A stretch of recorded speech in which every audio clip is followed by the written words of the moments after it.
ಬಂದು ನೋಡಿದಾಗ ನಮ್ಮ ಅಧಿಕಾರಿಗಳು ಬರ್ತಾರೆ, ಮತ್ತೆ ಈ ಮಣಿಪಾಲ್ ಸೆಕ್ಯೂರಿಟಿ ಅವ್ರ ಜೊತೆಗೆ ಕೆಲವರು ಫಾರೆಸ್ಟ್ನವ್ರು ಬಂದು ಚೆಕ್ ಮಾಡ್ತಾರೆ. ಬಹಳಷ್ಟು ಹುಡುಕಲಾಗಿ ಅದು ಕಂಡು ಬರಲ್ಲ ಇಲ್ಲಿ, ಅದನ್ನ ಜಸ್ಟ್ ಫಾಲೋ ಅಪ್ ಮಾಡ್ತಾ ಇರ್ತಾರೆ. ಬಟ್ ಬೆಳಿಗ್ಗೆ ಸುಮಾರು 9:30 10 ಗಂಟೆ ಸಮಯದಲ್ಲಿ ಒಂದು ಜಾಗದಲ್ಲಿ ಇರೋದು ಕನ್ಫರ್ಮ್ ಆಗ್ಬಿಟ್ಟು ಅದನ್ನ ಮಣಿಪಾಲ್ ಅಡ್ಮಿನಿಸ್ಟ್ರೇಷನ್ ಮತ್ತು ಅವರೆಲ್ಲರೂ ನಮ್ಮ ಗಮನಕ್ಕೆ ತಗೊಂಡು ಬರ್ತಾರೆ.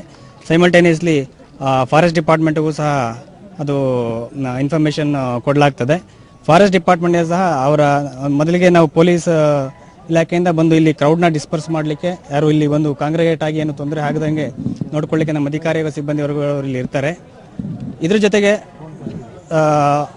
ಅರಣ್ಯ ಇಲಾಖೆಯ ಅಧಿಕಾರಿಗಳು ಮತ್ತು ಸಿಬ್ಬಂದಿ ವರ್ಗದವರು ಅವರು ಬಂದು ಇಲ್ಲಿ ಏನೇನು ಇಲ್ಲಿ ಅದನ್ನು ಕಾರ್ಯಾಚರಣೆ ಮಾಡಲಿಕ್ಕೆ ಅವಶ್ಯಕತೆ ಅದ್ರ ಬಗ್ಗೆ ಫಾಲೋ ಅಪ್ ಮಾಡ್ತಾ ಇರ್ತಾರೆ. ಜೊತೆಗೆ ಇದಕ್ಕೆ ಬೇಕಿದ್ದಂಥ ಬೋನ್ ಇರ್ಬೋದು, ನೆಟ್ ಇರ್ಬೋದು, ಎಲ್ಲದನ್ನು ಸಹ ಒಂದು ಹೆಬ್ರಿಯಿಂದ ಮತ್ತು ಇನ್ನೊಂದು ಕುಂದಾಪುರದಿಂದ ತರಿಸಿ ರೆಡಿ ಮಾಡ್ತಾರೆ.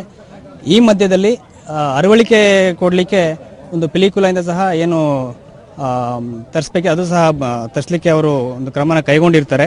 ಇಷ್ಟರಲ್ಲಿ ಚಿರತೆ ಏನಾಗ್ತದೆ, ಒಂದು ಮನೆ ಒಳಗಡೆ ಹೋಗ್ತದೆ. ಅದನ್ನು ನೋಡಿಕೊಂಡು ಇಲ್ಲಿ ಆ ಫಾರೆಸ್ಟ್ ಡಿಪಾರ್ಟ್ಮೆಂಟ್ ಅದನ್ನ ಮನೆಯನ್ನ ಬಾಗಿಲು ಹಾಕಿ ಮನೆ ಒಳಗಡೆ ಅದನ್ನು ಲಾಕ್ ಮಾಡ್ಕೊಳ್ಳಿಕ್ಕೆ ಪ್ಲ್ಯಾನ್ ಮಾಡ್ತಾರೆ. ನಂತರ ಈ ಬೋನು ಎಲ್ಲ ಬಂದ ಮೇಲೆ, ಬೋನು ನೆಟ್ ಎಲ್ಲ ಬಂದು ಅದು ಸಹ ಅದನ್ನು ಯೂಸ್ ಮಾಡಿಕೊಂಡು ಅದನ್ನು ಟ್ರ್ಯಾಪ್ ಮಾಡೋದ್ರಲ್ಲಿ ಈ ಫಾರೆಸ್ಟ್ ಇಲಾಖೆಯ ಅಧಿಕಾರಿ ಸಿಬ್ಬಂದಿ ಬರೋದ್ರು ಹಾಗೂ ಅದು ವಿತ್ ಪೊಲೀಸರ ಸಪೋರ್ಟಿಂದ ಸಕ್ಸಸ್ಫುಲ್ ಆಗಿದ್ದಾರೆ.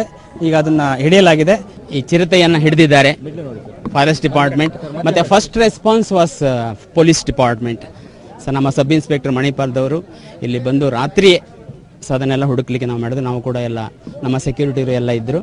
ಸೊ ಸೆಕ್ಯೂರಿಟಿ ಗಾರ್ಡ್ ಅದನ್ನು ಐಡೆಂಟಿಫೈ ಮಾಡಿದರು. ಮತ್ತೆ 5 ಗಂಟೆಗೆ ಒಂದು ಕಡೆಗೆ ಅದು ಶಿಫ್ಟ್ ಆಯಿತು. ಮತ್ತು ನೆಕ್ಸ್ಟ್ ಪುನಃ 8 ಗಂಟೆಗೆ ಇನ್ನೊಂದು ಕಡೆ ಹೋದಾಗ ಅದನ್ನು ಫಾರೆಸ್ಟ್ ಡಿಪಾರ್ಟ್ಮೆಂಟ್ನವರು ಕಾಂಟ್ಯಾಕ್ಟ್ ಮಾಡಿ ಎಲ್ಲ ಹೇಳಿದ್ದು.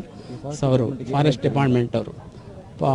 ಡಿಪಾರ್ಟ್ಮೆಂಟ್ನವರು ಆದಷ್ಟು ಅದು ಹತ್ತಿರದಲ್ಲೇ ಇದ್ದಿದ್ದರೆ ಒಳ್ಳೆಯದಿತ್ತು. ಉಡುಪಿ ಜಿಲ್ಲಾ ಕೇಂದ್ರದಲ್ಲಿ ಈ ಸಲಕರಣೆಗಳಿದ್ದರೆ ಒಳ್ಳೆಯದು ಅಂತ ನಮಗೆ ಅನಿಸುತ್ತೆ.